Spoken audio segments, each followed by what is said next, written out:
Assalamualaikum warahmatullahi wabarakatuh. Anak-anak kelas 12, tentunya adalah jurusan MIPA. Untuk awal pertama pada semester ini atau tahun ajaran baru ini adalah kita akan membahas bab 1 tentang arus listrik searah atau sering disebut sebagai arus DC, yaitu singkatan dari direct current. Ya, sebuah arus listrik adalah laju muatan listrik melewati suatu titik atau bagian. Arus listrik dikatakan ada ketika ada aliran bersih muatan listrik melalui suatu bagian. Muatan listrik dibawa oleh partikel bermuatan, sehingga arus listrik adalah aliran partikel muatan. Apa itu partikel muatan? Nah, partikel muatan di sini yang terkait dengan itu partikel yang bergerak yang disebut sebagai pembawa muatan. Dan dalam konduktor yang berbeda, mungkin jenis partikel yang berbeda. Di sirkuit listrik, pembawa muatan seringkali adalah elektron, yaitu elektron yang bergerak melalui kawat. Dalam elektron pembawa muatan adalah ion. Dan dalam gas yang terionisasi atau plasma adalah ion dan elektron. Satuan SI dari arus listrik adalah ampere, yang merupakan aliran muatan listrik melintasi permukaan dengan kecepatan 1 coulomb per detik. Ampere simbolnya A, arus listrik simbolnya I, dengan satuannya adalah ampere. Dengan perangkatnya biasanya untuk mengukur arus listrik dikenal sebagai alat ukurnya ampere meter. Arus listrik ini juga bisa menyebabkan pemanasan joule yang menciptakan cahaya bola lampu pijar. Mereka juga menciptakan medan magnet yang digunakan dalam motor, generator, induktor, dan lain sebagainya. Arus listrik dan arus searah.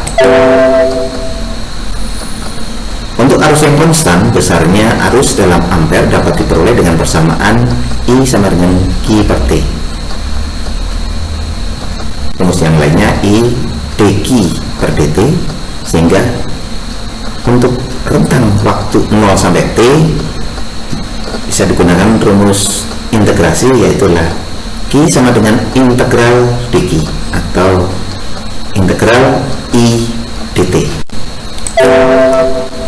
Sesuai dengan persamaan di atas, arus listrik adalah besaran skalar karena baik muatan maupun waktu merupakan besaran skalar.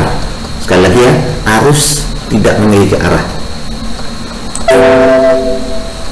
Ini arus maksudnya apa ini? Katanya tadi tidak memiliki arah.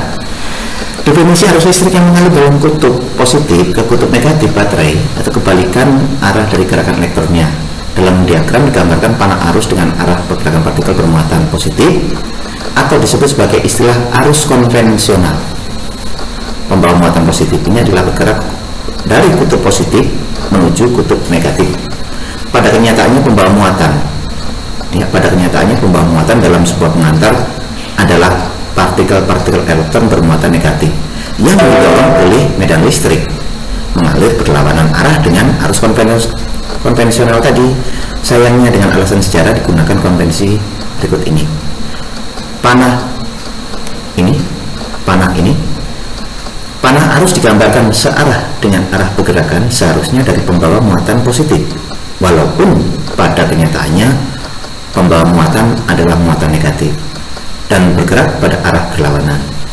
Konvensi demikian dapat digunakan pada sebagian besar keadaan karena dapat diasumsikan bahwa pergerakan pembawa muatan positif memiliki efek yang sama dengan pergerakan pembawa muatan negatif.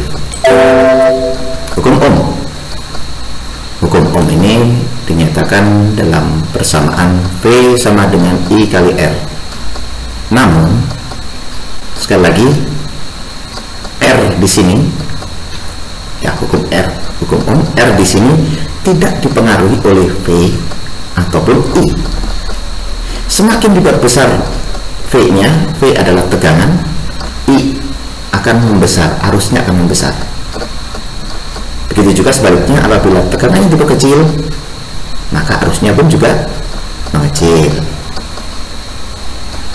Ya, hukum ini dicetuskan oleh George Simon Ohm, seorang fisikawan dari Jerman, tahun 1825, dan dipublikasikan pada sebuah paper yang berjudul The Galvanic Circuit Investigated Mathematically pada tahun 1827. Udah lama berarti ya. Hambatan jenis rho. Nah, kalau yang tadi, kalau mundur lagi ya, ini R tidak dipengaruhi oleh V dan I. Kalau begitu R ini dipengaruhi apa? Ini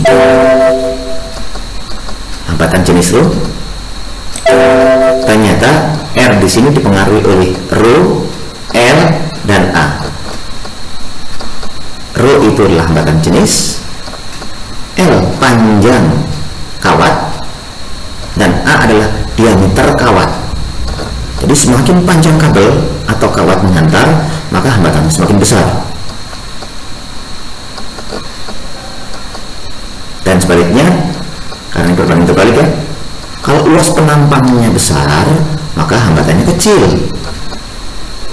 Jadi kabel yang bagus adalah kabel yang berdiameter besar, supaya hambatannya kecil. Hambatan jenis ini tentunya dipengaruhi oleh bahan. Tiap-tiap bahan memiliki nilai hambatan jenis berbeda-beda. Tentunya ini bisa diuji dengan menggunakan rumus ini. Nah, contoh misalkan aja tembaga 1,68 kali 10 pangkat sekian hambatan jenisnya. Ya. Bandingkan dengan perak 1,59. Artinya perak lebih kecil. Namun kenyataannya tembaga sering digunakan sebagai bahan konduktor atau bahan kabel. Mengapa bukan perak? Iya, saya yakin kalian tahu bahwa perak adalah lebih mahal harganya. Ya, lebih mahal harganya, sehingga digunakan tembaga. Dalam kondisi tertentu ada suatu konduktor yang menggunakan bahan emas, seperti yang ada di prosesor ya. Di prosesor komputer itu ada jaringan-jaringannya menggunakan emas. Ada manfaat positifnya, ada manfaat negatifnya. Tentunya di sini hambatan jenisnya 2,44, ini mungkin memberikan dampak positif. Ya. Aluminium 2,65 dan seterusnya bisa kalian lihat di sini.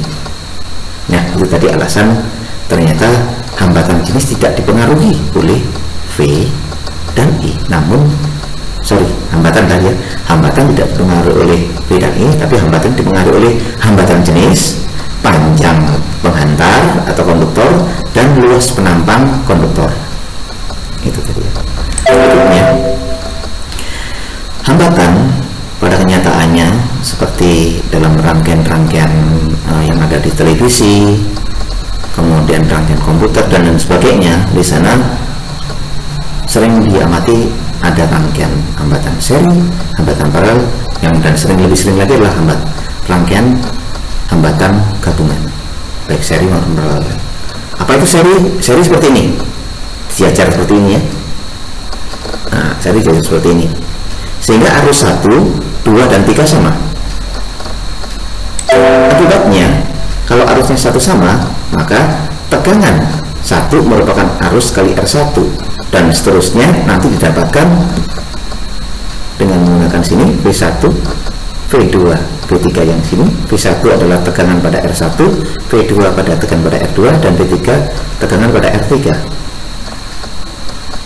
Ya, akan didapatkan nanti, maka R totalnya adalah R1 tambah R2 tambah R3.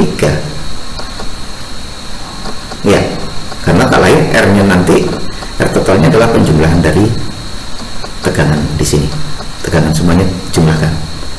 Itu tegangan seri. Rangkaian paralel bagaimana? Kita amati rangkaian paralel.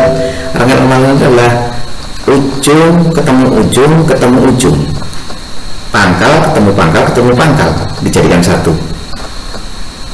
Ya, lihat ini ujung, pangkal